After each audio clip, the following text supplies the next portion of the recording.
Simaluguri platform number 1 Deogarh two ডিব্ৰুগড়ৰ যিখন express সেই এক্সপ্ৰেছখনত মানুহজন আহিছিল। মানুহজন বেহুচি অৱস্থাত প্লেটফৰ্মৰ 1 নম্বৰ প্লেটফৰ্ম পৰি আছিল। তাৰপাছত আমি গৈ পালোঁ, পোৱাৰ পাছত চালোঁ যে মানুহজন বেহুচি হৈ আছে, কোনো মাত বোল নাই মতা।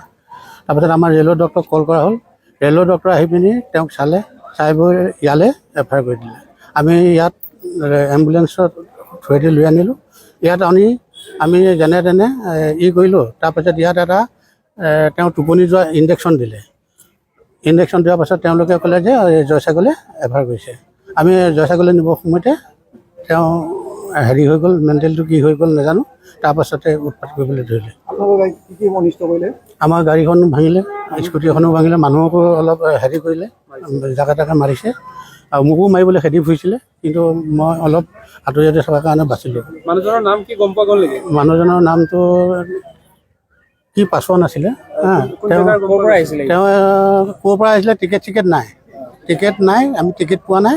তেওঁ আধাৰ কাৰ্ডটো পাইছোঁ, আধাৰ কাৰ্ডত নাম চাম আছে, এইটো পাছত আমি ক'ব পাৰিম। শিমলুগুৰি ষ্টেচনত অচেতন অৱস্থাত আছিলে। আমাৰ ৰেলৰ ডক্টৰে চাই মেলি ইয়ালৈ এফআইআৰ কৰিছিলে। কোনখন ট্ৰেইনত আহিছিলে বোলে? দেৱগড় টু ডিব্ৰুগড়। ন? ঠিক আছে। এতিয়া নাজিৰা আৰক্ষীয়ে ধৰি লৈ গৈছে। তেওঁ কণ্ট্ৰল আমি কৰিব নোৱাৰা হ'লোঁ। তেওঁৰ মানসিক কিবা আছে যদিও নাজানো, যিটো পৰিস্থিতি দেখিলোঁ তেওঁৰ মানসিকৰ অলপ প্ৰব্লেম আছে, এনেকুৱাই যেন।